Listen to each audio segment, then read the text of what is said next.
Oh, you want to hear about the Great Storm Survival Examination of 2387? The one that nearly broke the Galactic Academy's most prestigious survival program? Well, buckle up, because this is the story of how one human named Marcus Chen turned what was supposed to be a month-long endurance test into the most embarrassing display of alien inadequacy the galaxy had ever witnessed. Let me set the scene for you. Picture, if you will, the most elite survival training facility in known space. The Xerion Survival Institute on the storm-racked planet of Tempest Prime, where they send the toughest, most resilient beings from across the galaxy to prove they can survive anything the universe throws at them. We're talking about a place where Corellian battle-hardened warriors go to cry, where Zentorian mountain climbers develop anxiety disorders, and where even the notoriously stubborn Thraxian rock-eaters admit defeat. The final examination was legendary.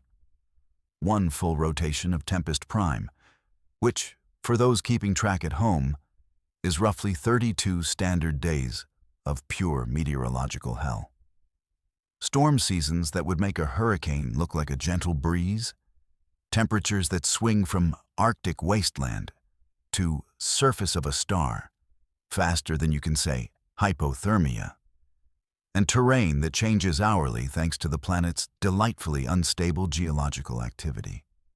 The rules were simple, which is academic speak for absolutely brutal.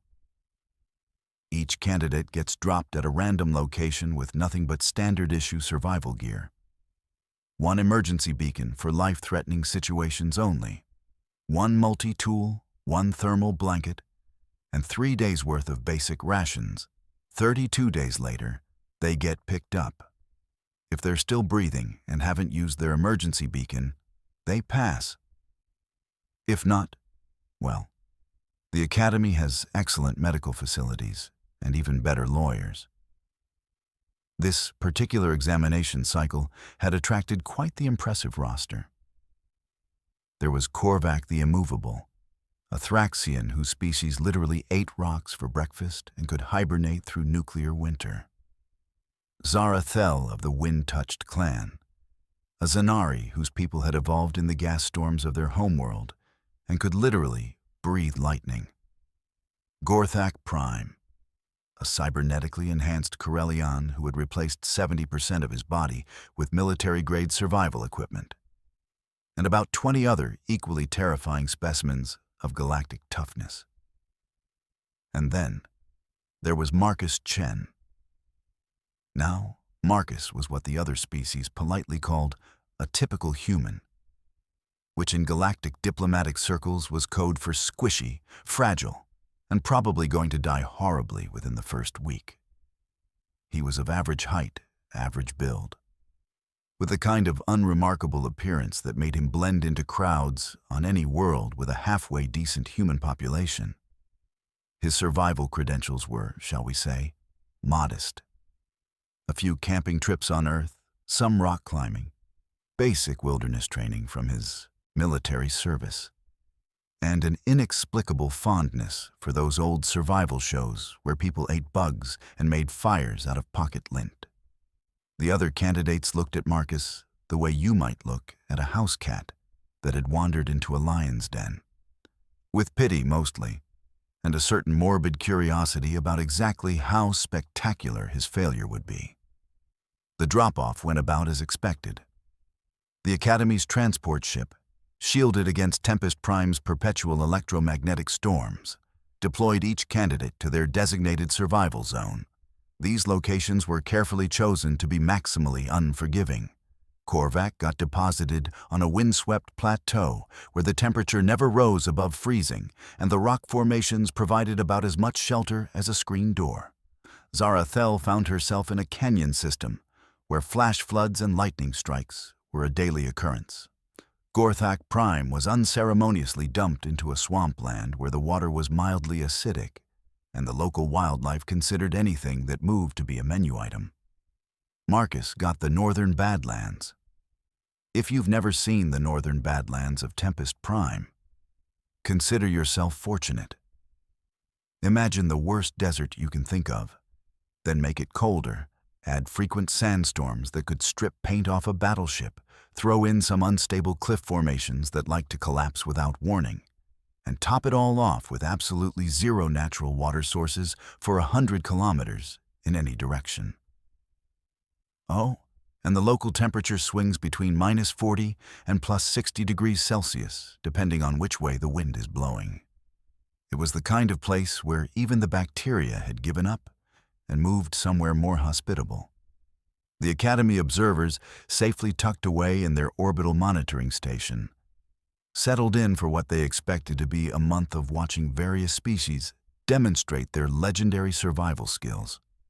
They had betting pools running on who would last the longest, who would tap out first, and whether Marcus would make it through the first week without triggering his emergency beacon.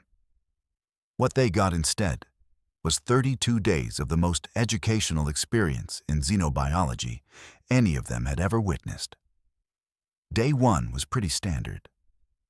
Most candidates spent the first several hours assessing their environment, finding or creating basic shelter, and establishing a survival routine.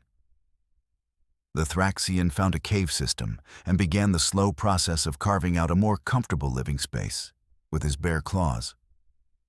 The Zanari used her natural electrical abilities to melt sand into glass windbreaks.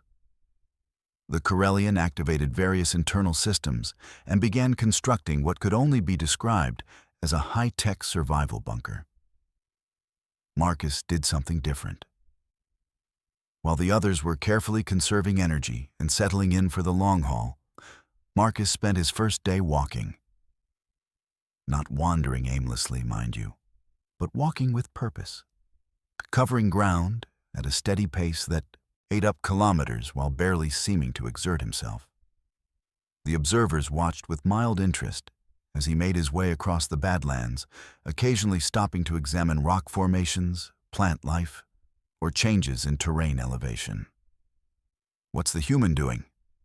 asked Chief Observer Thexnal, a Zerion whose species had pioneered the art of survival training about 3 centuries ago. "He should be establishing shelter." "Maybe he's looking for a better location," suggested Junior Observer Kelrick, though his tone suggested he thought Marcus was just putting off the inevitable. "In the Badlands? There are no better locations. That's rather the point." They watched Marcus continue his systematic exploration until the first storm of the cycle began building on the horizon. Tempest-prime storms were things of terrible beauty, towering walls of wind and lightning that could be seen from orbit. This particular storm was a relatively mild one by planetary standards, which meant winds of only about 200 kilometers per hour and lightning strikes that could vaporize small trees. Most of the candidates immediately began battening down for the duration. Hatches were sealed, shelters were reinforced, and survival gear was secured against what everyone knew would be a brutal 8 to 10-hour ordeal. Marcus took one look at the approaching storm, checked his watch, and began to run.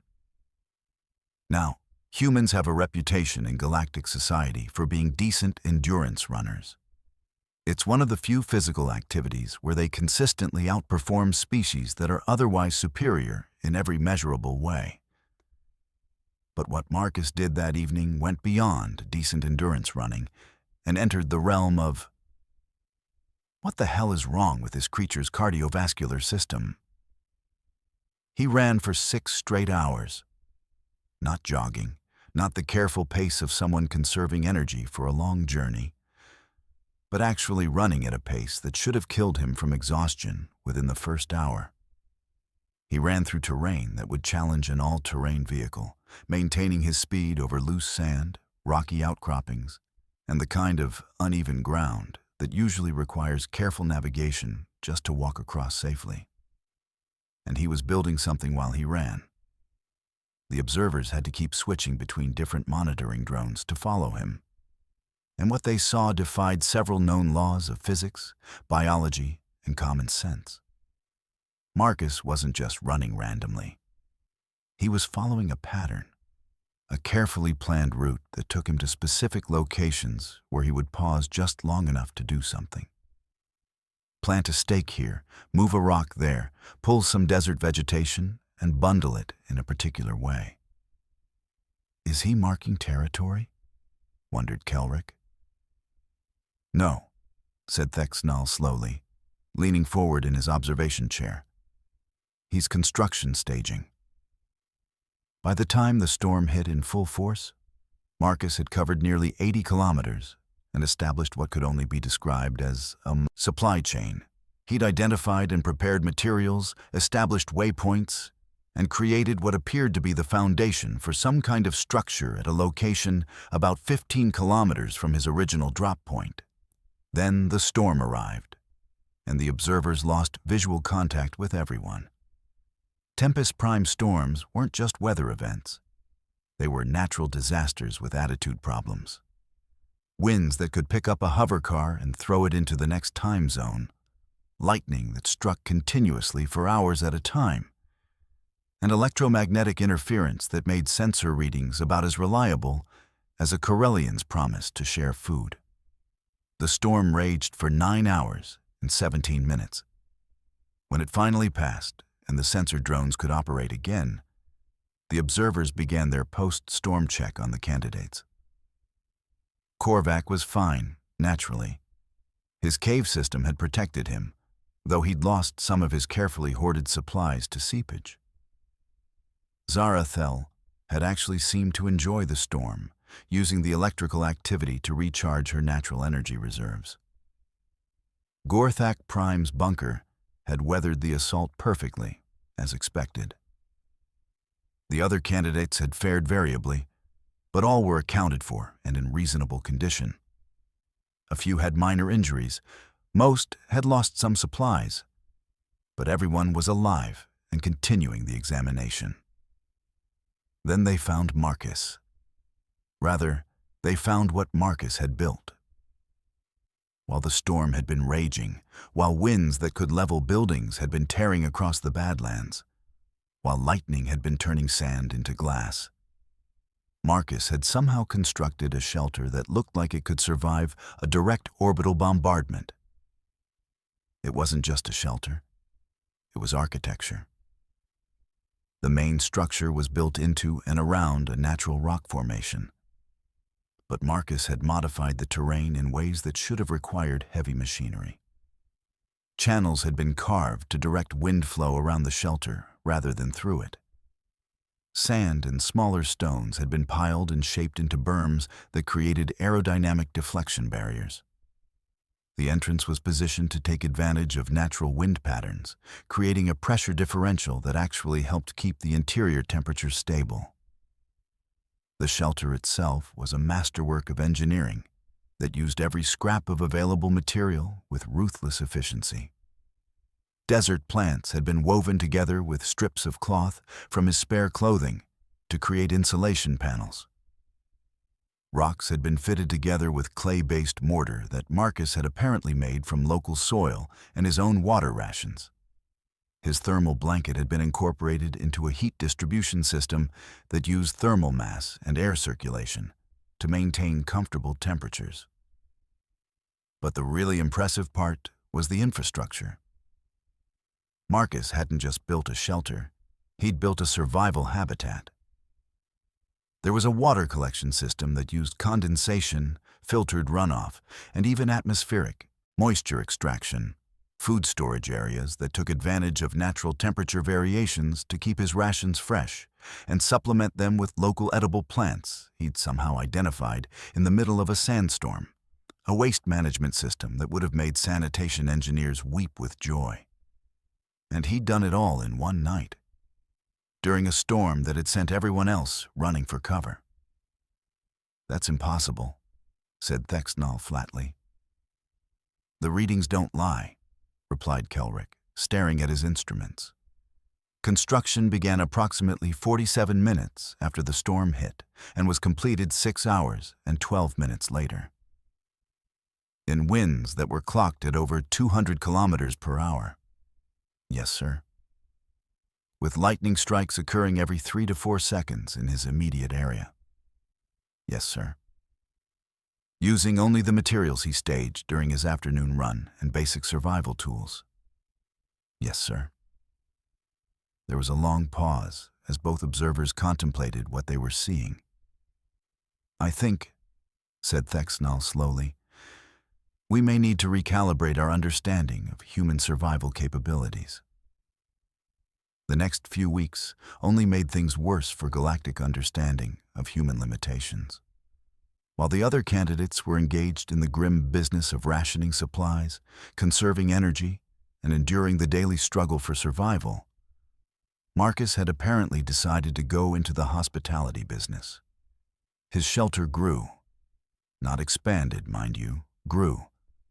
Additional rooms appeared, storage areas, what appeared to be a workshop, a communications array built from spare electronic components that shouldn't have been able to function in Tempest Prime's electromagnetic environment, but somehow did anyway. Marcus wasn't just surviving, he was thriving. And he was doing it with a level of casual efficiency that made the observers question everything they thought they knew about survival training. Take food, for example. The other candidates were carefully rationing their emergency supplies, supplementing them when possible with local resources, and generally losing weight as their bodies consumed stored energy reserves. This was normal. This was expected. This was how survival worked. Marcus had apparently decided that the local ecosystem needed better management. He'd identified 17 different local plant species that were edible with proper preparation, mapped their growing patterns, and established what could only be described as sustainable harvesting practices. He'd constructed traps for small local wildlife that were so efficient they caught more than he could eat, leading to him smoking and preserving meat for long-term storage. He'd even figured out how to process one of the local plants into something resembling flour and was baking bread. Bread in a survival situation, on a planet where the ambient conditions were actively trying to kill him. "Chief," said Kelrick during the second week, "we're receiving some unusual readings from the human's location. Define unusual." "Well, sir, it appears he's constructed some kind of generator. We're detecting regular electrical output." Thexnall stared at his subordinate. "A generator?" "Yes, sir. Appears to be water-powered, using a diversion from an underground stream he located and tapped." "He's tapped an underground stream?" "Yes, sir. Also appears to have established some kind of irrigation system." "Irrigation?" "Yes, sir. He's growing food." The thing about survival training is that it's supposed to test your ability to endure hardship, not your ability to establish a thriving agricultural settlement. The candidates were supposed to be struggling against the elements, not homesteading. But Marcus wasn't finished. During the third week, he made contact with 3 of the other candidates. Not because he was in trouble, mind you. He was checking to see if they needed help. The first was Korvac, whose cave system had flooded during a particularly nasty storm. Marcus showed up at the entrance to the cave carrying a portable pump he'd constructed from spare parts, several days' worth of food, and a cheerful attitude that made the Thraxian consider whether violent homicide might be justified under the circumstances. "Hey there," Marcus called out in accented galactic standard, his voice echoing through the cave system. "Saw the water levels from my place. Thought you might need a hand." Korvac emerged from his cave like an angry mountain, water dripping from his rocky hide, his expression suggesting that Marcus was about to become intimately acquainted with what Thraxian claws could do to human anatomy. "Human," he growled, the word sounding like an accusation. "This is survival examination. You offer aid, you disqualify both of us." Marcus nodded agreeably. "Oh, I'm not offering aid. I'm offering trade." "Trade? Sure. I pump out your cave, provide some food and maybe a few other useful items, and in exchange you help me with a construction project I've got going. Mutual benefit, perfectly within examination guidelines. Korvac considered this. The examination rules did allow for trade and cooperation, though most candidates were usually too busy trying not to die to take advantage of it. "What construction project?" he asked suspiciously. Marcus grinned. "Well, I'm building a road." The road turned out to be exactly what it sounded like. Marcus had decided that the terrain in his area was inefficiently laid out for optimal travel, so he was in the process of improving it. This involved moving substantial amounts of rock and sand, creating graded pathways between useful locations, and establishing what amounted to a transportation infrastructure across 15 square kilometers of badlands. It was the kind of project that would normally require heavy construction equipment and a crew of dozens. Marcus was doing it by hand, in his spare time, because apparently his survival situation wasn't challenging enough.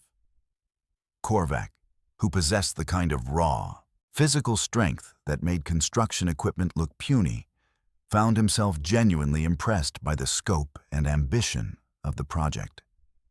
He also found that Marcus's food was better than anything he'd eaten during his previous survival training. And the humans' company was surprisingly pleasant. "You are a strange creature, human," Korvac observed on the second day of their collaboration, pausing in his rock-moving efforts to accept another serving of Marcus's homemade stew. "How so?" "Most species, they survive by enduring hardship, by accepting limitations and working within them.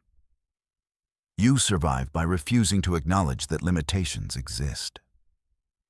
Marcus considered this while chewing a piece of the local root vegetable he'd managed to cultivate. "I guess I just don't see the point in being miserable if you don't have to be. This is survival training. Misery is rather the point." "Says who?" Korvac didn't have a ready answer for that. The second candidate Marcus contacted was Zarathel, though in her case, it was less about offering help and more about requesting permission to run a power line through her territory. The Zanari had claimed a section of canyon that experienced regular electrical storms, which she used to maintain her energy levels and power various pieces of equipment. Marcus wanted to tap into the same power source to expand his electrical grid. "You want to do what?" she asked, hovering 3 meters off the ground in a casual display of her species' natural flight capabilities. "Run a power line," Marcus repeated, pointing to the cable he'd somehow manufactured from salvaged materials. "My generator's great for basic power needs, but I need more juice for some of the stuff I'm working on. Your canyon gets hit by lightning about 40 times a day. I figure we could set up a collection array, store the power in battery banks I've been working on, and share the output." Zarathel descended slowly, her electrically charged form crackling with barely contained energy. "What exactly are you working on that requires so much power?" Marcus's grin was slightly sheepish. "Well, I'm trying to build a communications array powerful enough to reach orbit." "You're trying to what?" "Build a comm array. I want to see if I can get a signal through the electromagnetic interference and maybe catch up on some reading. I've been wondering how my favorite sports teams are doing." The concept of constructing orbital communications equipment as a hobby project during survival training broke something fundamental in Zarathel's understanding of human psychology. She agreed to the power-sharing arrangement, mostly because she was fascinated to see if Marcus could actually pull it off. He could. By the end of the 3rd week, Marcus had established regular communications with the orbital monitoring station, much to the observer's dismay. Not because he was calling for help, but because he wanted to complain about the examination's catering. "The emergency rations are terrible," he informed Chief Observer Thexnall during their first conversation. "I mean, I get that they're supposed to be functional rather than tasty, but would it kill you guys to include some decent seasoning? I've been making do with local herbs, but my options are kind of limited." Thexanol, who had been observing survival training for over 2 decades and had never received a customer service complaint from an active examination candidate, found himself at a loss for words. Also, Marcus continued, you might want to update your planetary resource guides. The water table information is completely wrong for this region. I found 3 separate aquifer systems that aren't on your charts, and the soil composition data is off by significant margins. I could send you my notes if you want. Your notes? Yeah, I've been keeping pretty detailed records. Geological surveys, botanical studies, meteorological observations, that sort of thing. Figured it might be useful data for future candidates. The third candidate Marcus contacted was Gorthak Prime, and in his case, the interaction was less about trade or cooperation and more about professional curiosity. Marcus had noticed that the Corellians' high-tech survival bunker was experiencing some efficiency problems. Specifically, the power consumption was much higher than it should have been, which was causing some of the less essential systems to shut down periodically. Mind if I take a look? Marcus asked, appearing at the bunker's entrance without warning and carrying what appeared to be a toolbox he'd assembled from scraps. Gorthak Prime, whose cybernetic enhancements included targeting systems that could have painted Marcus with a weapons lock from 3 kilometers away, was somewhat startled to find the human standing casually outside his supposedly concealed shelter. How did you find this location? He demanded, various weapon systems humming to life. Followed the power signature, Marcus replied cheerfully. Your reactor's putting out some serious electromagnetic noise.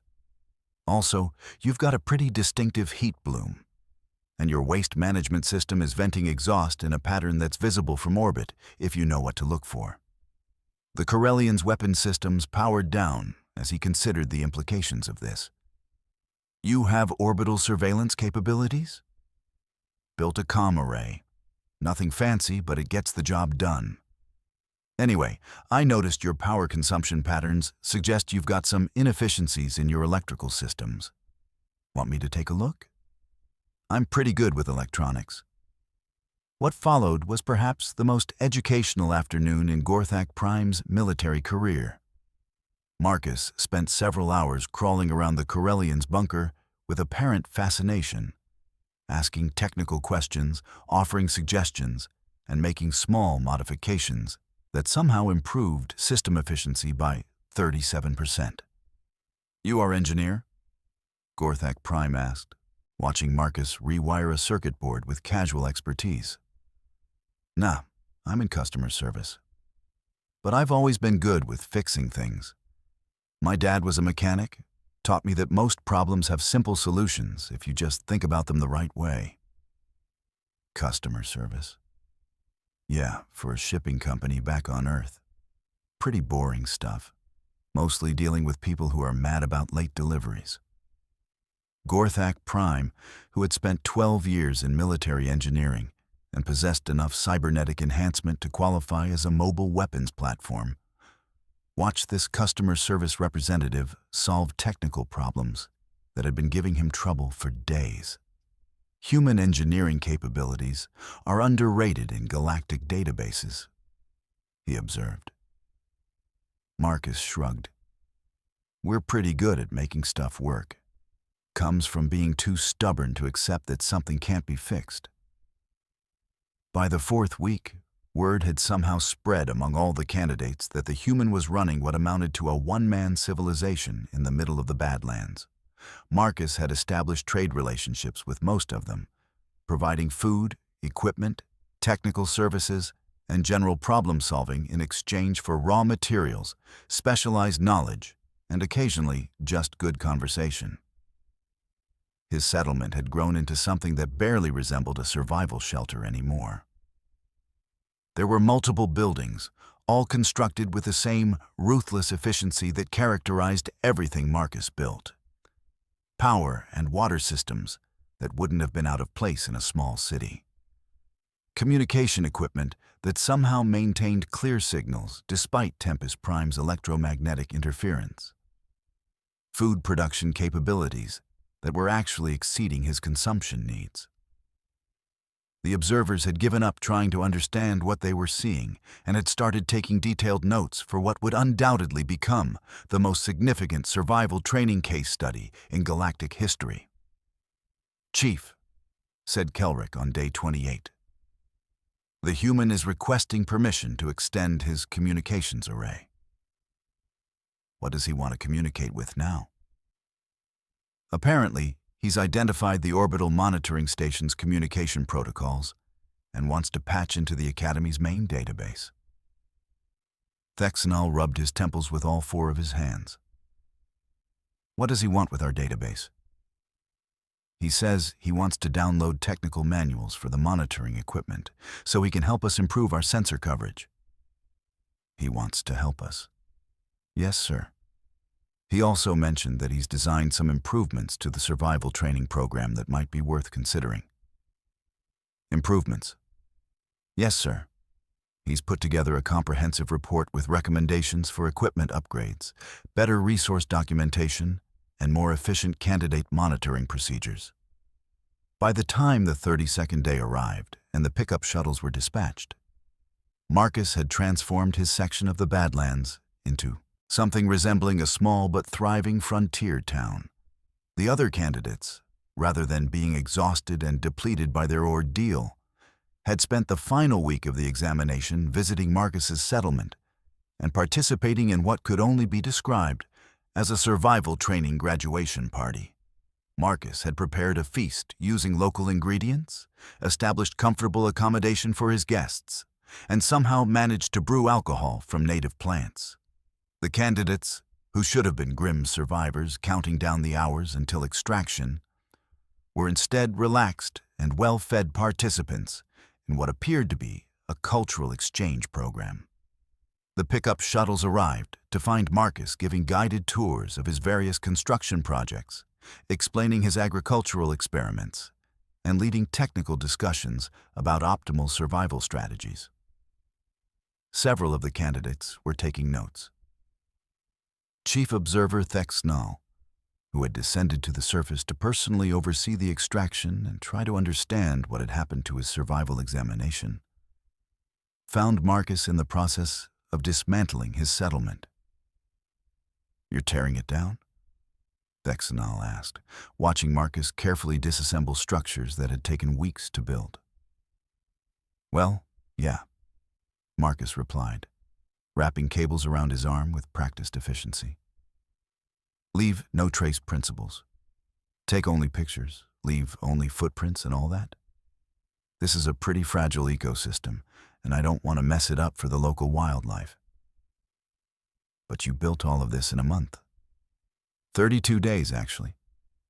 "But who's counting?" Marcus grinned and continued his methodical breakdown of what had been the most sophisticated survival settlement in examination history. "Besides, it's not really about the stuff you build. It's about proving you can build it if you need to." Thexanol watched the human work, noting the careful way Marcus sorted materials for recycling, the methodical approach to environmental restoration, and the casual competence that had characterized everything he'd observed over the past month. "Marcus," he said finally, using the human's personal name for the first time, "what do you actually do for a living?" Marcus paused in his disassembly work and looked thoughtful. "Well, like I told Gorthak, I'm in customer service. But before that I did a stint in the military, worked construction for a while, spent some time in agricultural development, did a bit of engineering consulting, and helped out with disaster relief operations." That's quite a resume. "Yeah, well, I get bored easily. Like to try new things, learn new skills, meet new people." Marcus resumed his work, but continued talking. "The thing about humans is that we're generalists. Most species seem to be really good at one or two things, but we're pretty decent at everything. Makes us useful to have around." Useful, Thexnall repeated, thinking about the past month of observations. Sure, we're good at figuring out problems, working with limited resources, adapting to new situations. And we're social creatures, so we like helping out when we can. It's just how we're wired. The shuttle ride back to the academy was unlike any post-examination extraction in institutional history. Rather than exhausted survivors grateful to return to civilization, the shuttles carried what appeared to be a group of colleagues discussing a successful team-building exercise. Marcus had somehow managed to turn a brutal individual survival test into a collaborative learning experience. The examination results were unprecedented. Not only had every single candidate passed, but their performance metrics were the highest ever recorded. They had maintained better health, demonstrated superior resource management, and showed significantly improved problem-solving capabilities compared to historical averages. Marcus scored perfect marks in every category and received commendations for innovation, leadership, and what the evaluation committee described as redefining the fundamental nature of survival training. 3 months later, the Academy implemented the Chen Protocol, a revised survival training program based on Marcus's recommendations. The new program emphasized resource optimization, environmental integration, and collaborative problem-solving rather than pure endurance. Marcus himself declined the Academy's offer to join their faculty, explaining that he'd already accepted a position with a terraforming company that was interested in his approach to rapid habitat establishment. Besides, he told Thexnall during their final meeting, I've got a customer service background. I know how to deal with people who think their problems are impossible to solve. The story of the storm survival exam became legendary throughout galactic academic circles, not just for Marcus's individual performance, but for what it revealed about human survival capabilities. The idea that a species could not only endure hardship, but actively improve their environment while doing so challenged fundamental assumptions about survival psychology and resource management. But perhaps the most significant lesson wasn't about human capabilities at all.